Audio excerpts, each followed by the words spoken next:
नमस्कार। भारत एक सोच देख रहे हैं आप। और समाजवादी पार्टी ने उत्तर प्रदेश में अपनी रणनीति साफ कर दी है और कह दिया है कि कांग्रेस पार्टी को केवल 2 सीटें देंगे। और ये बयान दिया है फखरुल हसन साहब ने, समाजवादी पार्टी के प्रवक्ता हैं, और उन्हीं से हम बातचीत करेंगे। फखरुल हसन साहब हमारे साथ जुड़ चुके हैं। फखरुल जी, बहुत स्वागत है आपका। फखरुल जी, नमस्कार। केवल 2 सीटें देने का क्या मतलब है कांग्रेस पार्टी को? यानी कि केवल रायबरेली और अमेठी आपने दे दी और उसके बाद कुछ नहीं? रणनीति क्या है, सोच क्या है? देखिए, समाजवादी पार्टी चाहती कि भारतीय जनता पार्टी को रोका जा सके। उत्तर हम्म। प्रदेश में 80 लोकसभा की सीट है। और हम्म। आप आज पत्रकार हैं, आप जमीन पे काम करते हैं, आप हमसे बेहतर भी जानते हैं कि कांग्रेस का गठबंधन जो संगठन है, क्या वो हम्म। रायबरेली अमेठी को छोड़ दीजिए, क्या कहीं आपको नजर आता है? हम्म। तो हम्म। समाजवादी पार्टी इसलिए चाहती है कि जो समाजवादी पार्टी, आरएलडी, कांग्रेस सब मिलके ये चुनाव लड़े। और जिस हम्म। प्रदेश में जो बड़ा दल है उसके साथ मिलके सहयोग करके इंडिया हम्म। गठबंधन के दूसरे साथी लड़े। तो हम्म। कांग्रेस के लिए तो रायबरेली और अमेठी की जो सीट है वो भी, हम्म। हाँ, कम, अगर समाजवादी पार्टी का संगठन सहयोग करेगा तभी जीती जा सकती है, क्योंकि कांग्रेस हाँ। का संगठन वो काफी कमजोर है उत्तर प्रदेश में। हम्म। इसलिए समाजवादी पार्टी ये चाहती है कि हम्म। कांग्रेस बड़ा दल है, उसको बड़े दिल के साथ इंडिया गठबंधन को चलाना चाहिए। हिंदी भाषी हम्म। बेल्ट में कांग्रेस हम्म। का क्या हाल है, ये किसी से छुपा हुआ नहीं है। हम हम्म। चाहते हैं कि कांग्रेस हमारे साथ मिलकर चुनाव लड़े, इंडिया हम्म। गठबंधन मजबूत हो। हम्म। हम आप अगर राजस्थान, मध्य प्रदेश, छत्तीसगढ़ के चुनाव को देख ले, तो हम्म। अगर क्या मध्य प्रदेश, छत्तीसगढ़, राजस्थान में इंडिया गठबंधन एक होता और सब मिल के हम्म। चुनाव लड़ते, वो क्या हम्म। नजारा होता कि जब सब एक मंच से सब भाजपा को ललकार रहे होते। बिल्कुल आदरणीय अखिलेश बिल्कुल। यादव जी होते, आदरणीय राहुल हम्म। गांधी जी होते, आदरणीय नीतीश जी होते, तेजस्वी जी होते, हम्म। लालू जी होते, ममता जी होती, अरविंद हम्म। केजरीवाल जी होते, केसीआर जी होते, फारूक अब्दुल्ला होते। विपक्ष बिल्कुल। के इतने बड़े बड़े चेहरे को कांग्रेस ने अपने गलत फैसलों से नकारते हुए कहा कि हम अकेले चुनाव लड़ेंगे। और हम्म। आप देखिए, कांग्रेस का वोट, जितने वोटों से वो हारी है, मैं समझता हूं कि अगर सब मिल के चुनाव लड़े होते, वो जो हम्म। अंतर है, शायद आज वहां हम्म। पे कांग्रेस गठबंधन की सरकार होती। जो बिल्कुल। फैसले कांग्रेस के थे, उस फैसलों की वजह से ही आज भारतीय जनता हाँ। पार्टी चुनाव जीती है। हाँ। एक तरफ आप समाजवादी पार्टी जो है, एक तरफ कांग्रेस को 2 सीटें दे रही है फखरुल साहब, कह रही भाई 2 सीटों पे चुनाव लड़ लो। दूसरी तरफ अजय राय कहते हैं कि हम 80 सीटों पर तैयारी कर रहे हैं कि हम उस पर चुनाव लड़ेंगे। और आप एक तरफ कह रहे हैं कि आप साथ में, इंडिया गठबंधन साथ में लड़ेगा। तो ये बात बनेगी तो बनेगी कैसे, ये समझ में नहीं आ रहा। अनुज जी, 2022 के विधानसभा चुनाव में 388 सीटें ऐसी थी जहां पे हम्म। कांग्रेस की जमानत जब्त हो गई थी। तो हम्म। अजय राय जी को अपने वो प्रदेश अध्यक्ष बने हैं, उनको मेहनत हम्म। करनी चाहिए, संगठन बनाना चाहिए। लेकिन किस इतने बड़े प्रदेश में संगठन को बनाना, खड़ा करना, वो हम्म। अब इतनी जल्दी संभव नहीं, क्योंकि लोकसभा चुनाव बहुत नजदीक है। और हो सकता है कि भारतीय जनता पार्टी, क्योंकि इन राज्यों में चुनाव में जीती है, उनका एक रिदम बन गया है, तो वो जल्दी हाँ। चुनाव कराने का प्रयास करे। तो हम्म। कांग्रेस के पास अब मौका नहीं है उत्तर प्रदेश में संगठन बनाने का। इसलिए हम्म। हम्म। समाजवादी पार्टी ने कहा कि हम, मैं इसलिए बार बार इस बात को कह रहा हूं कि भारतीय कांग्रेस का आखिर लक्ष्य क्या है? भारतीय जनता हम्म। पार्टी को सत्ता से हराना या समाजवादी पार्टी बिल्कुल के खिलाफ लड़ना? तो अगर बिल्कुल। समाजवादी पार्टी के आप खिलाफ नहीं, भारतीय जनता पार्टी को हराना चाहते हो, तो हमारे साथ आइए, क्योंकि उत्तर हम्म। प्रदेश में आपको हमारे साथ आना पड़ेगा। मध्य प्रदेश में हम्म। हम आपके साथ जा रहे थे, आपने हमारा हाँ। साथ स्वीकार नहीं किया। हम उत्तर हम्म। प्रदेश में आपका साथ चाहते हैं। हम हम्म। चाहते हैं कि हम सब मिल के चुनाव लड़े। हम नहीं हम्म। चाहते कि वैसी तस्वीर जो मध्य प्रदेश, छत्तीसगढ़, राजस्थान से आई थी, वैसी हम्म। तस्वीर उत्तर प्रदेश से आए। हम तो चाहते हैं, समाजवादी लोग, कि हाँ। उत्तर प्रदेश में जब कोई मीटिंग हो तो विपक्ष हम्म। के सभी चेहरे वो एक मंच हम्म। पे नजर आए, एक साथ नजर आए, जो एक हम्म। संदेश का, एकता का वो संदेश और मजबूत हो। इसलिए एमपी में समाजवादी लेकिन वो पार्टी। नहीं दिखा ना। हसन साहब, वो एमपी में नहीं दिखा। इंडिया गठबंधन में क्या ऐसा हो गया? आप तो 7 सीटें मांग रहे थे, और मेरे ख्याल से अगर बातचीत होती टेबल पर बैठ के तो 4 से 5 सीटों पे आप संतुष्ट हो जाते। अखिलेश यादव संतुष्ट हो जाते, कहते ठीक है हम साथ साथ हैं। लेकिन कांग्रेस से तो आपको उस लायक भी नहीं समझा वहां पर। नहीं अनुज जी, यहाँ पे एक फर्क ये है कि हम तो 4 सीटों पे भी संतुष्ट हो जाते।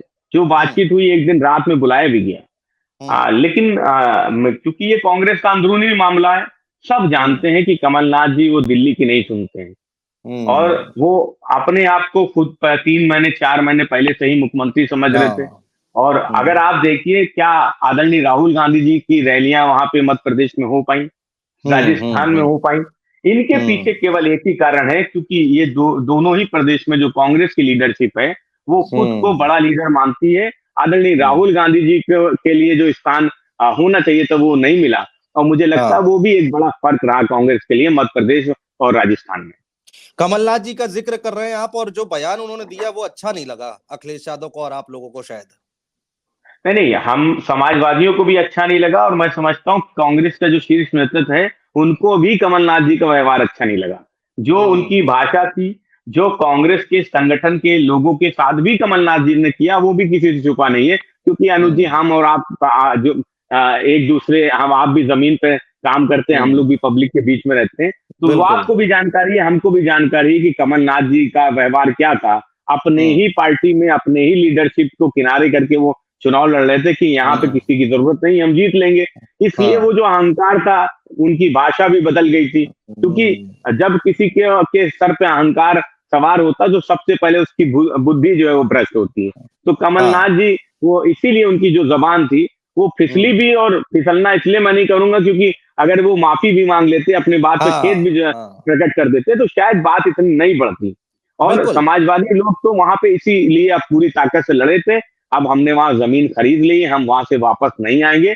मध्य प्रदेश में हम्म। समाजवादी पार्टी अपने संगठन को विस्तार करेगी और मजबूती से हम जनता के मुद्दे वहां उठाएंगे। जमीन खरीद ली है आप लोगों ने, लोकसभा चुनाव वहां वहां पर लड़ने की आप लोग तैयारी कर रहे हैं क्या? कुछ सीटें होंगी जिस पर आप टक्कर देंगे, एक बार फिर से वही विधानसभा वाला यहाँ पर तस्वीर दिखेगी, कांग्रेस डैमेज होगी क्या वहां पर? अब देखिए, आप लोग साथ लड़ते कुछ भी हो, लेकिन अलग अलग लड़ने से फर्क तो पड़ा है ना, वोटिंग वोट जो है वो बटे है ना। और दूसरा, कमलनाथ का अहंकार और उनका घमंड एमपी ले डूबा क्या कांग्रेस पार्टी के लिए? नहीं, निसंदेह एमपी में जो कमलनाथ जी का अहंकार था वो ही बड़ा कारण बना कांग्रेस की हार का। लेकिन मैं हम्म। समझता हूं कि अब कांग्रेस का शीर्ष नेतृत्व वो तय करेगा कि मध्य प्रदेश में लोकसभा चुनाव में किसको कितनी सीट दी जाएगी। और हम्म। समाजवादी पार्टी को अब विश्वास है कि कांग्रेस का शीर्ष नेतृत्व, दिल्ली में बैठे लोग अगर इस पे फैसला करेंगे तो समाजवादी पार्टी को मध्य प्रदेश में भी सीट जरूर मिलेगी। अच्छा, हसन साहब, ईवीएम को लेकर बड़ी चर्चाएं हो रही है, अखिलेश जी ने भी इस पर बयान दे दिया है। अमेरिका और जापान का उन्होंने उदाहरण दिया, कहा वहां भी तो ऐसा होता है तो हम क्यों नहीं अपना सकते। ये हर बार चुनाव के बाद ये ईवीएम को लेकर इतना हल्ला क्यों मचने लगता है?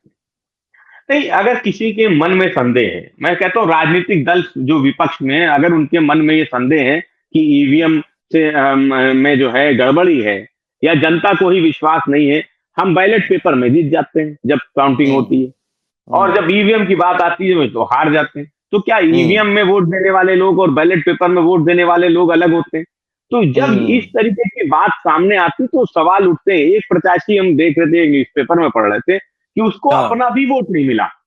तो हम्म। ये बड़ा सवाल है कि जो प्रत्याशी खुद लड़ रहा, कह रहा मेरे घर में 6 सदस्य हैं, वो कम से कम हम लोगों ने तो अपना वोट डाला था, वो वोट हमारे कहाँ गए? हाँ। तो इसलिए हाँ। ईवीएम पे सवाल है। और क्या उत्तर प्रदेश के विधानसभा चुनाव में हमने बनारस में नहीं देखा था कैसे ईवीएम की में जो कूड़े की गाड़ी में ईवीएम पड़ी हुई थी? हम्म। आजमगढ़ में बैलेट पेपर वो सड़क पे पड़े हुए थे। तो ये हम्म। संदेह जरूर दिमाग में आता है। और क्योंकि अब तो मैन्युफैक्चरिंग भी गुजरात में होती है ईवीएम की, हम्म। तो ये कोई बहुत बड़ा मसला भी नहीं है कि ईवीएम अगर जिस तरीके से सरकारी मशीनरी का दुरुपयोग हो रहा है, एजेंसियों का हम्म। दुरुपयोग हो रहा है, तो ईवीएम का दुरुपयोग करना और करवाना ये कोई बहुत बड़ा काम भी नहीं है। नहीं, बैलेट पेपर में हमने देखा, मध्य प्रदेश में हमने देखा बैलेट पेपर में आगे चल रही थी कांग्रेस। यूपी में मुझे याद है 22 के चुनाव में बैलेट पेपर जब खुलने शुरू हुए तो समाजवादी पार्टी आगे चल रही थी, मुझे अच्छी तरीके से याद है। लेकिन ओपी राजभर का जिक्र करना भी बहुत जरूरी है हसन साहब। उन्होंने आज एक बड़ा बयान दिया है। हम लोग जब बात कर रहे थे, भारत एक सोच की टीम जब उनसे बात कर रही थी, तो उन्होंने बोला कि ओबीसी और मुस्लिम समाज के लोगों को गुलाम बनाकर रखा हुआ है समाजवादी पार्टी ने। इसको कैसे देखा जाए? देखिए अनुज जी, जब वो घोसी में चुनाव लड़ने गए, अपने ही समाज के बीच में उनका समाज ही उनको नकार दिया। क्योंकि हम्म। घोसी में आप समीकरण देखिए तो राजभर हम्म। समाज के भी लोग थे, मुस्लिम भी हम्म। थे, यादव भी थे, सारे हम्म। सभी समाज के लोग थे। और वो ही सीट भारतीय जनता पार्टी हार जाती है। भारतीय जनता पार्टी के शीर्ष नेता वहां प्रचार करने गए थे, ओम प्रकाश राजभर जी तो गली गली घूम रहे थे। तो ओम हम्म। प्रकाश राजभर जी के साथ जनता नहीं है। वो जिस तरफ रहते हैं उस तरफ बयानबाजी करते हैं। क्या उत्तर प्रदेश के मुख्यमंत्री जी के लिए वो शब्द कोई बोल सकता है? अब वो समाजवादी हाँ। पार्टी के लिए जो शब्दों का इस्तेमाल कर रहे हैं वो भी कोई हम्म। नहीं भूल सकता है। आने वाले हम्म। समय में ओम प्रकाश राजभर जी को कोई दल अपने साथ रखना, उनको साथ बैठाना पसंद नहीं करेगा। क्योंकि भाषा आदमी को तोड़ती भी है और जोड़ती भी है। ओम प्रकाश हाँ। राजभर जी आज वो कुछ भी बयान दे, मुझे लगता है वो मंत्री बनने वाले नहीं, क्योंकि दिल्ली और लखनऊ का जो झगड़ा है उसमें जो लखनऊ है वो कभी नहीं चाहता है कि ओम प्रकाश राजभर जी मंत्री बने। दिल्ली के दबाव में मंत्रिमंडल का विस्तार भी नहीं हो रहा है और मुझे लगता भी नहीं कि लोकसभा चुनाव से पहले कोई विस्तार होने वाला है। ओम प्रकाश राजभर जी का इंतजार है, वो इंतजार बना रहेगा। लेकिन अभी उन्होंने आज हमारे ही माइक पे बोला है, उन्होंने कहा है कि हम बहुत जल्दी बन जाएंगे, ऐसी कोई दिक्कत नहीं है, जब होगा मंत्रिमंडल का विस्तार तो हम तो हैं ही, हम कहाँ जा रहे हैं। हाँ, तो हम भी तो यही कह रहे हैं कि कहाँ जा रहे हैं, वो कहीं ना जाए, भाजपा में ही रहे। जब होगा तब होगा, अभी तो इंतजार करें, लोकसभा चुनाव है, अभी मंत्रिमंडल का विस्तार नहीं है। चलिए ठीक है, बहुत शुक्रिया हसन साहब, आपने समय निकाला हमारे लिए, तमाम बातचीत की, चर्चा की, आपका बहुत बहुत शुक्रिया।